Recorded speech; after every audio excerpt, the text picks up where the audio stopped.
Ladies and gentlemen, welcome back to TMM Appliance Network. My name is David Oliva, and I am here today with you to do the business talk segment. First things first, got a new microphone. I know some people had some complaints about that, so we're trying to resolve that issue. Should be good now. Today, we're going to talk about a book called The E-Myth Revisited by Michael Gerber. There'll be a link to that book in the bottom. What that book is about is why most small businesses fail. Real brief explanation of it is that most small business owners are working in their business rather than on their business, and that people who do very well in business in general have just an insatiable desire to learn and improve.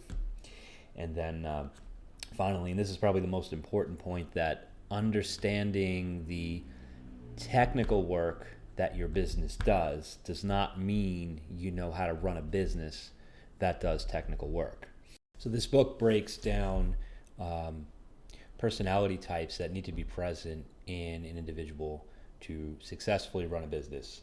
Breaks it down into three: the technician, the manager, and the entrepreneur. Now, the technician is something that we're probably all most familiar with, and that's the person who does the work.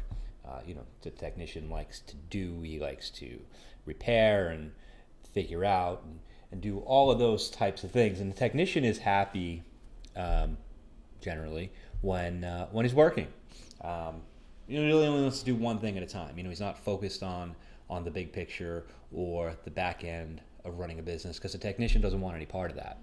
And that's the spot that most small businesses get stuck in, and especially the appliance repair industry. You get stuck working as a technician, working in the business, and generally neglecting working on the business so that you can improve or grow it.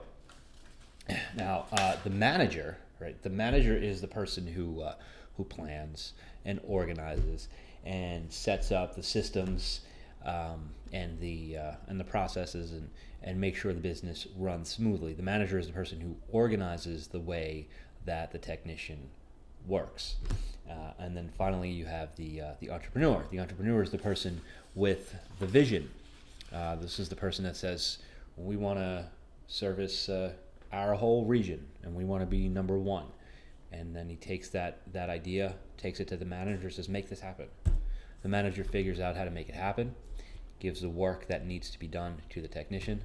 The technician does the work. The manager keeps everything organized, and the entrepreneur is working on his next idea or whatever changes they want to make to the business or improvements. But as a small business owner, you need to have all three aspects within yourself if you want to be successful. What this book does is, first of all, make that very clear in a much clearer way than I've made it clear. It's definitely a book that everybody needs to read, but it makes it very clear, gives straightforward steps to take to help get yourself out of that technician mindset. So some of the questions that you will end up asking yourself is, well, how can I get my business to run and to work well without me? If most of us are in a position where if we're not present to do the work, nothing gets done. You're not going on vacation. You can't get sick. You can't take a day off to go see your kids do something at school because there's no one else to do the work. So ideally, you want to set up a business that can run without you. Reading this book will clarify how you might be able to go about do that. Next question is, when you're talking about hiring people, the biggest complaint, and it's a complaint that I have, is employees tend not to do what you want them to do, or at least not in the way you want them to do it. One of the biggest points I took away from this book was that although you do want to hire the best people you can find, You don't want your business to have to rely on extraordinary and brilliant people, because ultimately it's going to be very, very difficult to build a company based around many, many, many extraordinary and brilliant people, unless maybe you want to pay them significantly more than you would pay a normal technician or a customer service rep or whatever. So then the concept that comes out of that is, don't build your business to rely on those type of people. Build your business to rely on extraordinary and brilliant systems that ordinary people will work well within. So one of the things that I got out of this book, and that every business owner really needs to come to terms with, is that everything in your business that's not working is your fault. And it needs to be thought of that way. You say, well, what am I not doing right? If you have employees and they're doing something you don't like, that's your fault.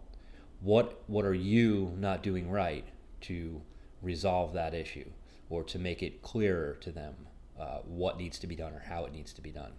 Certainly not saying that that's something I'm always successful at, but have come to terms with the fact that everything that doesn't work well in my business is my fault. So we're working now on building those systems within the business to improve everything that gets done, so we can take some of the pressure off of micromanaging day-to-day, minute-to-minute operations, and let it run smoothly with less interference from me. Let's see here. So some of the other things that you would want to look at is constant improvement. It is never done. You're always going to need to improve some aspect of your business, and some of the most successful businesses in the world, that is one of their themes: constant improvement. They never stop. So there are 7 steps that this book gives to help you understand what you need to do, and help you understand how to do that if you want to grow your business and be able to step back from it at least a little bit. We're going to go over the 7 here that he talks about are your primary aim.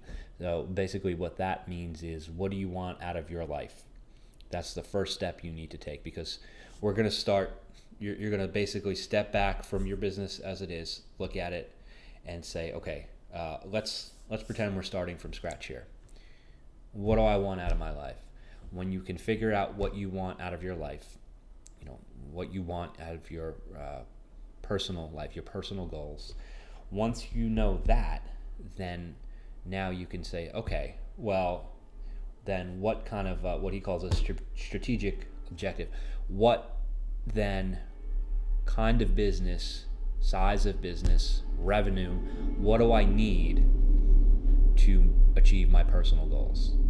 And now once you've figured out what your personal goals are and how you need to build your business to achieve your personal goals, now you know, okay, I know what size business I need to know, how much revenue I need to generate, and how much profit I need to generate to achieve my personal goals within this business. So now what steps do I need to take to build and structure my business so that it gets to the point where I can now achieve my personal goals?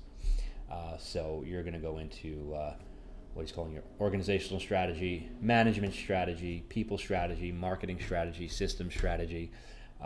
One of the things that I found really helpful in this was creating an organizational chart. An organizational chart is a chart of your company, how it will look when it's done, whatever that means. All right, if you say, okay, I'm going to have a company that has 20 technicians, lay out a chart. At the bottom of the chart, technicians. Close to the bottom of the chart, customer service reps.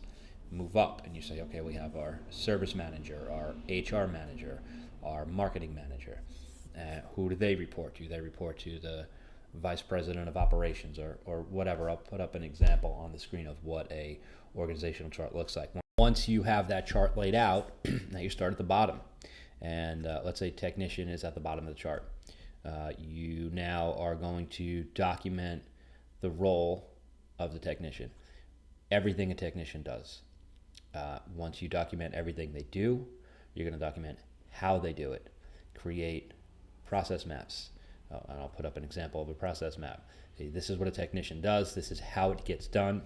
You're essentially creating an operations manual to allow the business to work without your input. Now, it's not quite that simple, but you need to have all of that information in place if you ever want that to happen. Once you finish documenting the technician, the next step, then you would move up to the service manager or whatever the next step above that is. You document all of that, same thing, write down the processes and all of the steps and all the things that the service manager does. Once that's done, you can move up to the next step. So you're already doing these jobs anyway. So what you're doing now is documenting them and creating processes for them to allow you to much more easily now hand that job off to someone else. You can step higher up in the company and focus on higher level things instead of just doing the technical work.